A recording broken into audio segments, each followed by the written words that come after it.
Mister Chatterjee আজ থেকে প্রায় 5 বছর আগে 2019 সালে মিউচুয়াল ফান্ড এসআইপি স্টার্ট করেছিলেন। এসআইপিটা স্টার্ট করার সময় তার প্রাইমারি মোটিভ এটাই ছিল যে তিনি 2019 থেকে 2039 সাল পর্যন্ত 20 বছর ধরে এই এসআইপিটা চালাবেন। মূলত তার ছেলে ততদিন বড় হয়ে যাবে, সে যদি কোনো হায়ার স্টাডি করতে চায় বা তার যে বিয়ের খরচ এই সমস্ত কিছু মেটানোর জন্যই বেসিক্যালি তিনি এসআইপিটা স্টার্ট করেন। তো 2019 সালে তিনি 3টে মিউচুয়াল ফান্ডে ইনভেস্ট করেছিলেন, Nipon India small cap, HDFC mid cap এবং কোয়ান্ট অ্যাক্টিভ ফান্ডে। এই 3টে ফান্ডে তিনি পার মান্থ 15,000 টাকা করে এসআইপি করেছিলেন। তো এই যে 5 বছর মানে 2019 থেকে 2024 সাল পর্যন্ত তার যে মিউচুয়াল ফান্ড পোর্টফোলিও, মানে এই 3টে ফান্ডকে কম্বাইন করে যে পোর্টফোলিওটা তৈরি হয় সেটা অ্যানুয়ালি কম্পাউন্ডেড 25% হারে বেড়েছে। সেই কারণে তার যে পোর্টফোলিও ভ্যালু সেটা এখন হয়ে গেছে প্রায় 18 লক্ষ টাকা। তো তিনার কিছু টাকা দরকার পড়ে যাওয়ায় ওই 18 লক্ষ টাকা থেকে প্রায় 10 লক্ষ টাকা মতো তিনি তুলে নিতে চান। তো চলুন এবার দেখে নিই যে 10 লক্ষ টাকা তিনি আজকে তুলে নিচ্ছে সেই 10 লক্ষ টাকার ভ্যালু 2039 সালে কতটা হতে পারে, এবং তিনি যে এই এসআইপির মাঝে টাকাটা তুলে নিচ্ছেন তাতে তিনি কত টাকা মিস করছেন। তো 2019 থেকে 2024 সাল পর্যন্ত তার যে পোর্টফোলিও সেটা 25% হারে বেড়েছে। এটা অবভিয়াসলি একটা এক্সট্রা অর্ডিনারি রিটার্ন। তো আমি যদি এটা ধরে চলি যে 2019 থেকে 2039 সাল মানে এই 20 বছরে তার পোর্টফোলিও যদি অ্যাভারেজ 15% পার অ্যানাম করেও বাড়ে, তিনি যদি কোনো রকম উইথড্র না করেন এখন, মানে তিনি যে 15,000 টাকা করে এসআইপি করেছিলেন সেটা যদি তিনি কন্টিনিউ করেন উইদাউট এনি উইথড্রল, তাহলে মিস্টার চ্যাটার্জির কাছে আজ থেকে 15 বছর পর মানে 2039 সালে 2.3 করোড় মানে 2,30,00,000 টাকা মতো থাকবে। কিন্তু তিনি যদি আজকের দিনে 10 লক্ষ টাকা তুলে নেয় তাহলে কিন্তু তার কাছে থাকবে 1.4 করোড় অর্থাৎ 1,40,00,000 টাকা। সুতরাং এই 20 বছরের অ্যাভারেজ রেট অফ রিটার্ন যদি 15% করে হয়, আজকের দিনে 10 লক্ষ টাকা তুলে নেওয়ার জন্য আজ থেকে প্রায় 15 বছর পর তার যে রিটার্নটা আসতো সেখান থেকে 90 লক্ষ টাকার রিটার্ন কম আসবে। তো এই যে গ্যাপটা দেখছেন 90 লক্ষ টাকার, এটা কিন্তু আরও বেশি হতে পারে যদি অ্যাভারেজ রেট অফ রিটার্ন এর থেকে বেশি আসে বা সময়টা যদি আরেকটু বাড়িয়ে দেওয়া যায়। তো যদি 2019 থেকে 2039 সাল পর্যন্ত যে এসআইপিটা তিনি চালাবেন তার অ্যাভারেজ রেট অফ রিটার্ন যদি 20%-এ চলে আসে, তাহলে কিন্তু উইদাউট উইথড্রল তার কাছে 4,70,00,000 টাকা মতো থাকবে। কিন্তু তিনি যদি আজকের দিনে 10 লক্ষ টাকা উইথড্র করে নেন এবং এসআইপিটা কন্টিনিউ করেন, তাহলে তার কাছে থাকবে 2,80,00,000 টাকা, মানে 1,90,00,000 টাকা কম থাকবে তার কাছে। কেন? কারণ তিনি আজকের দিনে এসআইপিটা স্টার্ট করার 5 বছর পর 10 লক্ষ টাকা উইথড্র করে নিয়েছে। সেই 10 লক্ষ টাকার ভ্যালু আজ থেকে 15 বছর পর হয়ে দাঁড়াবে 1,90,00,000 টাকা। এটাই হচ্ছে কম্পাউন্ডিংয়ের এফেক্ট।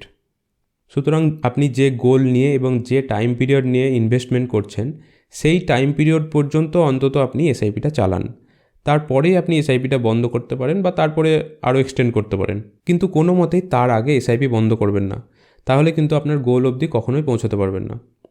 যেমন ধরুন আমাদের বিভিন্ন গোল থাকে, যেমন ছেলেমেয়ের পড়াশোনা, তাদের বিয়ের খরচ, বা কেউ ধরুন গাড়ি কিনতে চায়, বাড়ি কিনতে চায়, কেউ রিটায়ারমেন্টের জন্য সেভিং করে, কেউ ওয়েলথ ক্রিয়েশনের জন্য ইনভেস্টমেন্ট করে। তো আমাদের বিভিন্ন জনের বিভিন্ন রকম গোল থাকে। কিন্তু আমাদের যদি কোনো শর্ট টার্ম ক্যাশের রিকোয়ারমেন্ট পড়ে যায়, ধরুন আপনি বাড়ি রং করবেন বা প্লাস্টার করবেন, বাড়ির কেউ অসুস্থ হয়ে গেলে তার ট্রিটমেন্টের খরচ, হয়তো আপনি বাইরে কোথাও ঘুরতে যেতে চান তার যে খরচ, গাড়ি কেনা, বাইক কেনা, টিভি, এই সমস্ত কিছু আমাদের শর্ট টার্ম ক্যাশের রিকোয়ারমেন্ট কিন্তু পড়ে। তাই বলে কিন্তু আপনার যে ইনভেস্টমেন্টটা আপনি শুরু করেছেন সেটা থেকে কখনোই বেরিয়ে আসবেন না।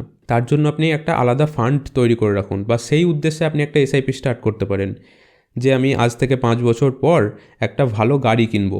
সেই উদ্দেশ্য নিয়ে আপনি একটা এসআইপি স্টার্ট করলেন এবং 5 বছর পরই আপনি গাড়িটা কিনুন, তার আগে না। বা ধরুন ভাবলেন যে আমি 5 বছর পর একটা বাড়ি করব, সেই উদ্দেশ্য নিয়ে আপনি একটা এসআইপি স্টার্ট করলেন, তার একটা আলাদা ফোলিও থাকলো। সেই টাইম পিরিয়ডটা যতদিন না আসছে অন্ততপক্ষে ততদিন পর্যন্ত আপনি এসআইপিটা কন্টিনিউ করুন। এছাড়াও আমরা যদি ট্যাক্সের পয়েন্ট অফ ভিউ থেকে দেখি, ট্যাক্স লায়াবিলিটি যে আমাদেরগুলো থাকে, তো ইকুইটি মিউচুয়াল ফান্ডে long term capital gain tax 10%-এর দিতে হয়, আর short term capital gain tax দিতে হয় 15%-এর। Short term capital gain tax মানে আপনি যদি 1 বছরের আগে আপনার ইনভেস্টমেন্ট বিক্রি করে দেন এবং আপনার যে প্রফিটটা হলো তার উপর আপনাকে 15%-এর short term capital gain tax দিতে হয়। আর যদি 1 বছর পর বিক্রি করেন তাহলে আপনাকে long term capital gain tax দিতে হবে। কিন্তু লং টার্ম ক্যাপিটাল গেইন ট্যাক্সের একটা সুবিধা রয়েছে যে 1 লাখ টাকা পর্যন্ত long term capital gain tax আপনার লাগবে না। মানে আপনার যদি পোর্টফোলিও ভ্যালু 1 লাখ টাকা বাড়ে এবং আপনি যদি সেটাকে বিক্রি করে দেন তাহলে ওই 1 লাখ টাকা আপনাকে long term capital gain tax দিতে হবে না, আপনার ট্যাক্স 0 থাকবে। কিন্তু ধরুন 1,20,000 টাকা আপনার গেন হয়েছে, তাহলে কিন্তু আপনাকে 20,000-এর ওপর 10% মানে 2,000 টাকা ট্যাক্স দিতে হবে। তো এই সুবিধাটা রয়েছে। তারপর যে ডেট মিউচুয়াল ফান্ডটা থাকে সেটা যখন আমরা রিডিম করি তখন আমাদেরকে ট্যাক্স স্ল্যাব অনুযায়ী ট্যাক্স দিতে হয়। আপনি যদি 10%-এর ট্যাক্স স্ল্যাবে আসেন তাহলে আপনার যে ডেট মিউচুয়াল ফান্ডটা রিডিম করার পর আপনার যে প্রফিটটা হলো সেখান থেকে 10% আপনাকে ট্যাক্স দিতে হবে। আপনি যদি 30%-এর স্ল্যাবে আসেন তাহলে 30% দিতে হবে। তো এইভাবে ডেট মিউচুয়াল ফান্ডের ট্যাক্স স্ল্যাব অনুযায়ী ট্যাক্স দিতে হয়। তো মিস্টার চ্যাটার্জি যদি 18 লক্ষ টাকার মিউচুয়াল ফান্ড হোল্ডিং থেকে 10 লক্ষ টাকা রিডিম করে নেয় তাহলে তার উপর থেকে তাকে long term capital gain tax দিতে হবে। সুতরাং এখানে একটা ট্যাক্স লায়াবিলিটি থেকে যাচ্ছে। তো এই হচ্ছে সময়ের আগে মিউচুয়াল ফান্ড রিডিম করার মেন দুটো ডিসঅ্যাডভান্টেজ। এক, আপনি অনেক রিটার্ন মিস করছেন, আর দুই, ট্যাক্স লায়াবিলিটি। কিন্তু এবার প্রশ্ন হচ্ছে মিস্টার চ্যাটার্জির যে টাকার প্রয়োজন সেটা কোথায় থেকে আসবে। তো মিস্টার চ্যাটার্জির কাছে আরও যে অপশানগুলো রয়েছে তার মধ্যে প্রথম যে অপশান সেটা হচ্ছে একটা পার্সোনাল লোন নেওয়া। তো পার্সোনাল লোনে মোটামুটি ইন্টারেস্ট রেট অনেকটা বেশি থাকে। পার্সোনাল লোন অ্যাপ্লাই করা, তার অ্যাপ্রুভাল, এই সমস্ত কিছু কিন্তু ভীষণ কমপ্লিকেটেড, কারণ আপনার সিভিল স্কোর চেক করা হবে, এমপ্লয়মেন্ট স্ট্যাটাস চেক করা হবে, ব্যাঙ্ক স্টেটমেন্ট আপলোড করতে হবে। এই সমস্ত কিছু কমপ্লিট করার পরেই কিন্তু আপনার লোন স্যাংশন হবে। আর পার্সোনাল লোনে বেসিক্যালি ইন্টারেস্ট রেট অনেক বেশি, মোটামুটি 11 থেকে 36% মতো ইন্টারেস্ট লাগে। সেটা আপনার CIBIL score, employment status, bank statement এই সমস্ত কিছুর ওপর ডিপেন্ড করছে। মোস্টলি ডিপেন্ড করছে আপনার সিভিল স্কোরের ওপর। আর তিনি যদি লোনটা পেয়েও যায় তাহলেও কিন্তু হাই ইন্টারেস্টের লোনটা পাওয়ার সম্ভাবনা বেশি। এবার মিস্টার চ্যাটার্জির মতো অনেকেই কিন্তু এই ভিডিওটা দেখছে। তারা হয়তো হোম লোনের জন্য অ্যাপ্লাই করতে পারে, কার লোনের কথা ভাবতে পারে, গোল্ড লোন বা লোন এগেনস্ট প্রপার্টির কথা বলতে পারে। তো এই সমস্ত জিনিসগুলো কিন্তু কোনো রকম ইনকাম জেনারেটিং অ্যাসেট না। ইনকাম জেনারেটিং অ্যাসেট না মানে আপনার যে লোন অ্যামাউন্ট তার উপরে আপনি খুব একটা রিটার্ন জেনারেট করতে পারছেন না। যেমন ধরুন আপনি একটা গাড়ি কিনবেন, তার জন্য কার লোন নিলেন। তো গাড়ি তো শখের জিনিস, তো ওখান থেকে আপনি কীভাবে ইনকাম জেনারেট করবেন? মানে খুব রেয়ার কেসে ইনকাম জেনারেট হয়। যদি আপনি ড্রাইভার বা হয়তো কোনো রেন্টাল কোম্পানি অপারেট করেন তাহলে আপনার জন্য ঠিক আছে। আদারওয়াইজ আপনি যদি শখের জন্য, নিজে চাপার জন্য গাড়ি কেনেন, সেখান থেকে খুব একটা রেভিনিউ আসবে না, উপরন্তু আপনাকে ইন্টারেস্টটা পে করতে হবে। একই জিনিস হোম লোনের ক্ষেত্রেও, আপনি যদি থাকার জন্য কোনো বাড়ি কিনতে চান বা তৈরি করতে চান তাহলেও কিন্তু সেটা কোনো ইনকাম জেনারেটিং অ্যাসেট না, মানে সেখান থেকে কোনো টাকা আসবে না আপনার কাছে। তো এখানে আপনার জন্য বেস্ট পসিবল সিচুয়েশন কী হতে পারে? আপনি যত % ইন্টারেস্টে লোনটা নিচ্ছেন সেই লোন অ্যামাউন্ট থেকে যদি আপনি তার থেকে বেশি ইনকাম জেনারেট করতে পারেন তাহলে একদিকে আপনার যে ইন্টারেস্ট রেট সেটাও জিরো হয়ে যাচ্ছে, অন্যদিকে সেই প্রিন্সিপাল অ্যামাউন্ট থেকে আপনি আরও বেশি ইনকাম করতে পারছেন। যেমন মিস্টার চ্যাটার্জির মিউচুয়াল ফান্ড পোর্টফোলিওটা 2019 সাল থেকে 2024 সাল পর্যন্ত অ্যাভারেজ 25% হারে বেড়েছে। তো মিস্টার চ্যাটার্জি যদি 10% ইন্টারেস্ট রেটে মিউচুয়াল ফান্ডের এগেনস্টে লোন নিয়ে থাকে তাহলে একদিকে তার যে মিউচুয়াল ফান্ড পোর্টফোলিও সেটা যেমন বাড়ছিল তেমন বাড়বে, অন্যদিকে যে ইন্টারেস্ট রেট সেটাও কিন্তু তাকে খুব কম পেমেন্ট করতে হবে। অর্থাৎ মনে করা যাক এই বছর সে 15%-এর রিটার্ন জেনারেট করলো আর সে 10% ইন্টারেস্টে লোনটা নিয়েছে। সুতরাং 15 - 10 = 5% এক্সট্রা তার প্রফিট হলো। মানে কোনো রকম ইন্টারেস্ট তো লাগলোই না, 0% ইন্টারেস্টে লোন হয়ে গেল, প্লাস 5%-এর আরও প্রফিট হলো। সুতরাং এর থেকে বেস্ট সলিউশন আর কী হতে পারে? লোন এগেনস্ট মিউচুয়াল ফান্ডটা কি? Loan against mutual fund basically আপনার যে মিউচুয়াল ফান্ড হোল্ডিংটা আছে সেটাকে বন্ধক রেখে লোন নেওয়া। এই যে লোন এগেনস্ট মিউচুয়াল ফান্ডের প্রচুর অ্যাডভান্টেজ রয়েছে। যেমন ধরুন এর ইন্টারেস্ট রেট কিন্তু অনেক কম, মোটামুটি 9 to 11%। পার্সোনাল লোন যেখানে আপনাকে 11 থেকে 36%-এ দিচ্ছিল, তাও আবার আপনার সিভিল স্কোর চেক করা হবে, এমপ্লয়মেন্ট স্ট্যাটাস চেক করা হবে, তারপরে ডিসাইড করা হবে যে আপনি 11% পাবেন, 18% পাবেন, 20% পাবেন, 24% পাবেন না 36%-এর লোনটা পাবেন। কিন্তু লোন এগেনস্ট মিউচুয়াল ফান্ডে যে ইন্টারেস্ট রেট সেটা কিন্তু অনেকটাই কম, মোটামুটি 9 to 11%। এবং এর যে প্রসেস সেটাও কিন্তু খুব একটা কমপ্লিকেটেড না। কারণ একটাই, এই যে পার্সোনাল লোন এটা কিন্তু আনসিকিউরড লোন, আর এই যে home loan, car loan, gold loan এগুলো সিকিউরড লোনের মধ্যে পড়ছে, কিন্তু ওগুলো ইনকাম জেনারেটিং অ্যাসেট না, ওগুলো আপনাকে ইনকাম এনে দিচ্ছে না। তো এটাই হচ্ছে এদের ডিসঅ্যাডভান্টেজ। কিন্তু আপনি যদি মিউচুয়াল ফান্ড দেখেন তাহলে এটা কিন্তু দুটোই দিচ্ছে আপনাকে অ্যাডভান্টেজ। একদিকে আপনার ইন্টারেস্ট রেটও অনেক কম, আর অন্যদিকে আপনার যে মিউচুয়াল ফান্ড হোল্ডিংটা আছে তার ভ্যালুও কিন্তু দিন দিন বাড়ছে। সুতরাং একদিক থেকে আপনার ইনকামটাও আসছে, অন্যদিকে আপনি খুব কম ইন্টারেস্টে লোনটাও পেয়ে যাচ্ছেন। তো এই লোন এগেনস্ট মিউচুয়াল ফান্ডের আরও কিছু অ্যাডভান্টেজ রয়েছে, সেগুলো আমরা আলোচনা করে নিই। যেমন ধরুন only pay interest on amount withdrawal. মানে ধরুন আপনার 10 লক্ষ টাকার মিউচুয়াল ফান্ড হোল্ডিং আছে, সেখান থেকে 5 লক্ষ টাকার লোন স্যাংশন হয়েছে। তো মনে করুন আপনার যে মিউচুয়াল ফান্ড হোল্ডিং আছে সেটাকে লিন রেখে, লিন LIEN, তো আপনার যে মিউচুয়াল ফান্ড হোল্ডিং আছে সেটাকে লিন রেখে 50,000 টাকার লোন নিয়েছেন। সেই 50,000 টাকার লোনের ওপর আপনাকে প্রত্যেক মাসে শুধুমাত্র ইন্টারেস্টটা পেমেন্ট করতে হবে, কোনোরকম প্রিন্সিপাল অ্যামাউন্ট পেমেন্ট করার দরকার নেই। প্রিন্সিপাল অ্যামাউন্টটা আপনি যখন ইচ্ছা তখন পেমেন্ট করতে পারেন। আপনি যদি 6 মাসের জন্য লোন নেন, আপনি যদি মনে করেন যে আমি প্রত্যেক মাসে মাসে শুধুমাত্র ইন্টারেস্টটা পেমেন্ট করব, প্রিন্সিপাল পেমেন্ট করব না, তাহলে আপনার যে প্রিন্সিপাল অ্যামাউন্ট সেটা 6 মাস পরেও আপনি রিপেমেন্ট করে লোনটা ক্লোজ করে দিতে পারবেন। সেকেন্ড যে অ্যাডভান্টেজ, যেটা সবচেয়ে বড় অ্যাডভান্টেজ আমার মনে হয়, zero repayment and foreclosure charge. আপনি কোনো পার্সোনাল লোন নিতে যাবেন, সেখানে ফোরক্লোজার চার্জ থাকবে। ফোরক্লোজার চার্জ মানে বেসিক্যালি আপনি যত দিনের জন্য লোনটা নিয়েছেন তার আগে যদি আপনি লোনটাকে ক্লোজ করে দেন, তাহলে 2% বা 3% প্লাস জিএসটি একটা ফোরক্লোজার চার্জ দিতে হয়। কিন্তু লোন এগেনস্ট মিউচুয়াল ফান্ডে কোনো রকম ফোরক্লোজার চার্জ নেই, জিরো ফোরক্লোজার চার্জ। এটা একটা হিউজ বেনিফিট। তারপর আছে 100% ডিজিটাল 5 মিনিট প্রসেস। খুব সহজেই আপনি আপনার যে লোন অ্যামাউন্ট কতটা অ্যাপ্রুভ হচ্ছে সেটা খুব সহজেই চেক করে নিতে পারবেন। কোনো রকম ডকুমেন্ট আপলোড করার প্রয়োজন নেই। আপনার pan card details, phone number, এই সমস্ত কিছু বেসিক ডিটেলস কিছু চাইবে। তারপর আপনার যে মিউচুয়াল ফান্ড হোল্ডিং আছে সেটা ওখানে শো হয়ে যাবে। তারপরে দেখুন লেখা আছে 50 to 80% NAV of mutual fund portfolio. এখানে আমরা জানি যে মিউচুয়াল ফান্ড অনেক ধরনের হয়।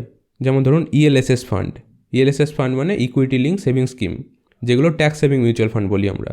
সেখানে 50%-এর লোন অ্যামাউন্ট প্রোভাইড করবে। মানে বেসিক্যালি আপনার যদি 1 লক্ষ টাকার ELSS ফান্ডে ইনভেস্টমেন্ট করা থাকে, তাহলে তার মধ্যে থেকে 50% 50,000 টাকার আপনি লোন নিতে পারবেন। ইকুইটিতেও সেম 50%।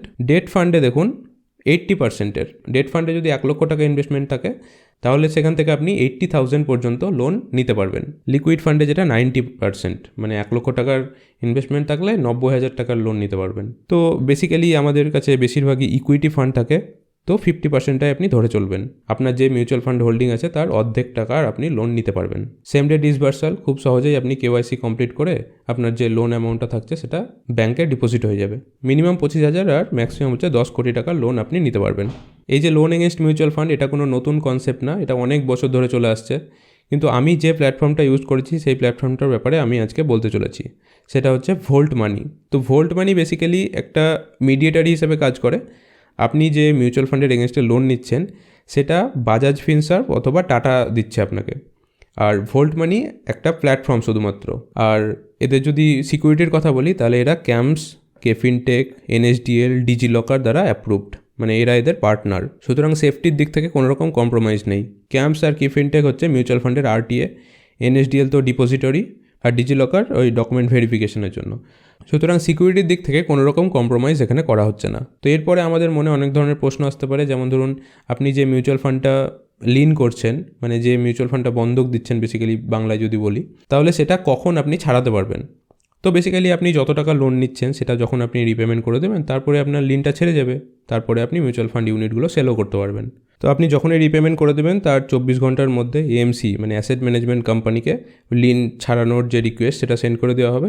3 থেকে 5 দিন পর আপনার যে মিউচুয়াল ফান্ড ইউনিট সেটা আবার আপনি সেল করতে পারবেন। তবে যতদিন লিন থাকবে তার মাঝে আপনি মিউচুয়াল ফান্ড ইউনিটগুলো সেল করতে পারবেন না। Can I lien mark any mutual fund units of my choice? হ্যাঁ, আপনি যে মিউচুয়াল ফান্ড ইউনিটটা লিন করতে চান সেটাও আপনার চয়েস মতো করতে পারেন।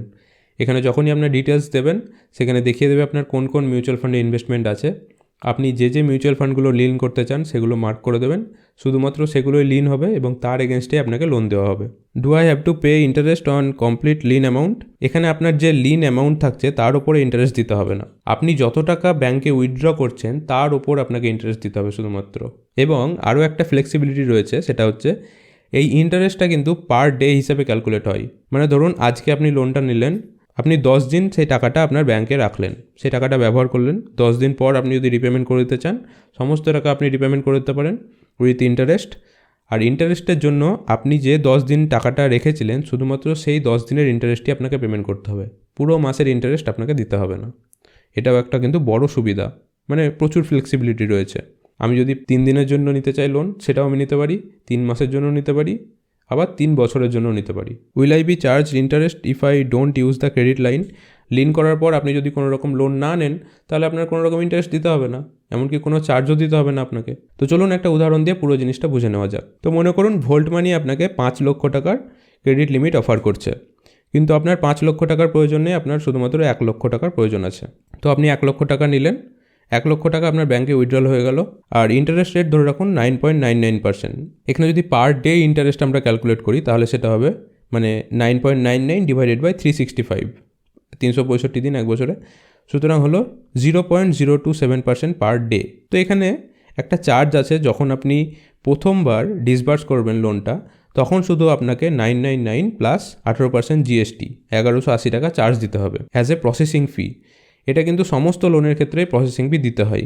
এদের প্রসেসিং ফি কিন্তু অনেকটাই কম, মানে 999 প্লাস জিএসটি। পার্সোনাল লোনের ক্ষেত্রে মোটামুটি 0.025 মানে 4000-5000 টাকা পর্যন্ত প্রসেসিং ফি দিয়েছি। সুতরাং এটা একটা ওয়ান টাইম প্রসেস, একবার আপনাকে এই ফিটা দিতে হবে। ধরে রাখুন আপনি 1 লক্ষ টাকা এবার উইথড্র করলেন, মানে আরও 3 মাস পর ধরে রাখুন আপনার আবার টাকার প্রয়োজন হলো, আবার আপনি 1 লক্ষ টাকা উইথড্র করলেন, তখন কিন্তু আপনাকে আর এই প্রসেসিং ফিটা দিতে হবে না। প্রসেসিং ফিটা বছরে একবারই দিতে হবে। তো ধরে নিন আমি যে 1 লাখ টাকা নিয়েছি সেটা আমি 6 মাসের জন্য নিয়েছি। তো এখানে ইন্টারেস্ট আমাকে কতটা পেমেন্ট করতে হবে? 1 লক্ষ ইন্টু 9.99% যে ইন্টারেস্টে আমি লোনটা পেয়েছি, ইন্টু 180 ডিভাইডেড বাই 365, 6 মাস মানে 180 দিন ডিভাইডেড বাই 365, 4926 টাকা আমাকে এখানে ইন্টারেস্ট লাগছে। তো এখানে মান্থলি ইন্টারেস্ট আপনাকে পেমেন্ট করতে হবে 829 টাকা মাত্র। আর শুধুমাত্র ইন্টারেস্টই আপনাকে পেমেন্ট করতে হবে। আপনি যদি মনে করেন এই 1 লক্ষ টাকা যেটা নিয়েছেন, 1 মাস পরে আপনি কিছুটা পেমেন্ট করলেন, 3 মাস পরে কিছুটা পেমেন্ট করলেন, 6 মাস পরে পুরোটা পেমেন্ট করে দিলেন, এই অপশানটাও আছে। বা আপনি যদি মনে করেন যে এই 1 লক্ষ টাকা যেটা আমি প্রিন্সিপাল অ্যামাউন্ট আছে সেটা আমি 6 মাস পরে পেমেন্ট করব, 6 মাস ধরে আমি শুধুমাত্র ইন্টারেস্টটাই পেমেন্ট করব এই 829 টাকা, তাহলে সেই অপশানটাও আপনার কাছে আছে। সুতরাং এটা ভীষণই ফ্লেক্সিবল। তো আপনাকে টোটাল রিপেমেন্ট করতে হবে 1,04,926 টাকা। তো এই যে প্রসেসিং ফিটা বললাম 999 প্লাস 18% জিএসটি, এটা কিন্তু বছরে আপনাকে একবার দিতে হবে। এবার যেহেতু আমি এখানে লোনটা 6 মাসের জন্য নিয়েছি, তার জন্য আর কোনো প্রসেসিং ফি লাগবে না। আমি যদি ওই বছরের মধ্যে আমি যতবারই উইথড্র করি না কেন আমার আর প্রসেসিং ফি লাগবে না। কিন্তু আমি যদি কোনো লোনকে পরের বছর ক্যারি ফরওয়ার্ড করতে চাই, তাহলে কিন্তু পরের বছরও আমাকে এই 500 টাকা বা 1000 টাকা অ্যানুয়াল মেনটেন্যান্স চার্জ দিয়ে লোনটাকে কন্টিনিউ করতে হবে। আশা করি জিনিসটা বোঝা গিয়েছে। যদি না বুঝে থাকেন নিচে কমেন্ট সেকশনে জানান, আমি যতটা সম্ভব এটাকে ক্লিয়ার করার চেষ্টা করব। তো এবার প্রশ্ন হচ্ছে, আপনার যে মিউচুয়াল ফান্ড হোল্ডিং আছে তার এগেনস্টে কত টাকা লোন অ্যাপ্রুভ হচ্ছে, এটা আপনি কিভাবে চেক করবেন? সেটা চেক করার জন্য আপনি ভোল্ট মানির ওয়েবসাইটে চলে আসুন।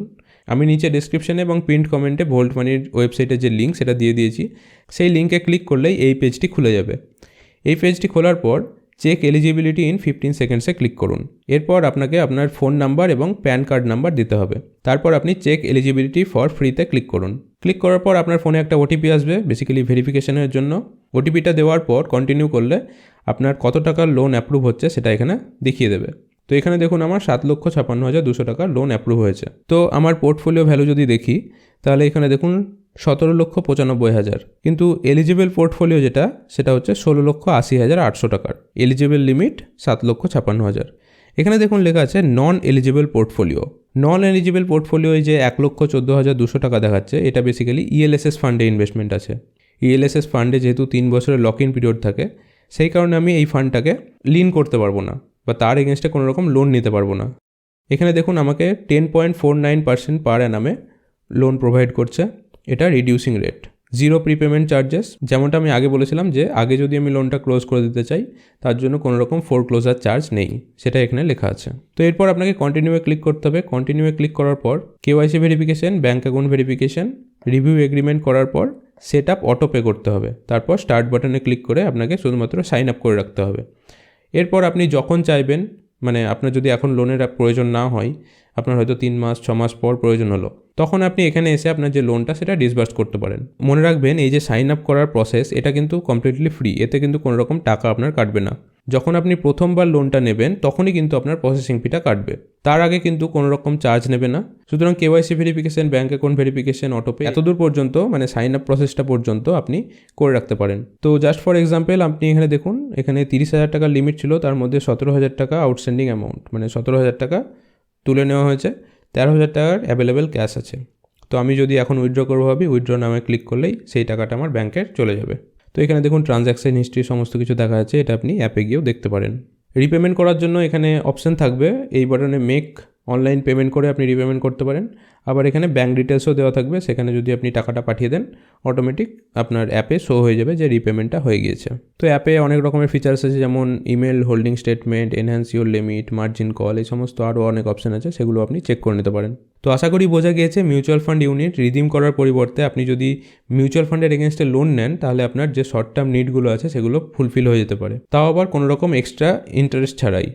মানে আপনি যে ট্র্যাডিশনাল লোন পদ্ধতিগুলো রয়েছে, personal loan, home loan, car loan, gold loan, এই সমস্ত যে পদ্ধতিগুলো রয়েছে তার থেকে মিউচুয়াল ফান্ডের এগেনস্টে লোন নেওয়াটা কতটা সুবিধাজনক, কতটা ফ্লেক্সিবিলিটি রয়েছে এবং কতটা সেফ, সেটা আপনি খুব ভালোভাবেই দেখে নিলেন। তো আপনার মিউচুয়াল ফান্ডের এগেনস্টে কতটা লোন অ্যাপ্রুভ হচ্ছে সেটা দেখার জন্য নিচে পিন্ড কমেন্টে এবং ডেসক্রিপশনের প্রথমেই ভোল্ট মানির লিঙ্ক দেওয়া আছে, সেখানে গিয়ে আপনি 10-15 সেকেন্ডের মধ্যেই আপনার সেটা চেক করে নিতে পারেন। আর আপনি যদি আমাদের থ্রু মিউচুয়াল ফান্ডে ইনভেস্টমেন্ট করতে চান তাহলে নিচে দেওয়া হোয়াটসঅ্যাপ নাম্বারে আমাদের জানাতে পারেন। আমরা আপনাকে সঠিক গাইডেন্স দিয়ে আপনার গোল ওয়াইজ সঠিক মিউচুয়াল ফান্ডে ইনভেস্টমেন্টে সাহায্য করব। আজকের জন্য এতটাই, দেখা হচ্ছে পরের ভিডিওতে। ভালো থাকবেন।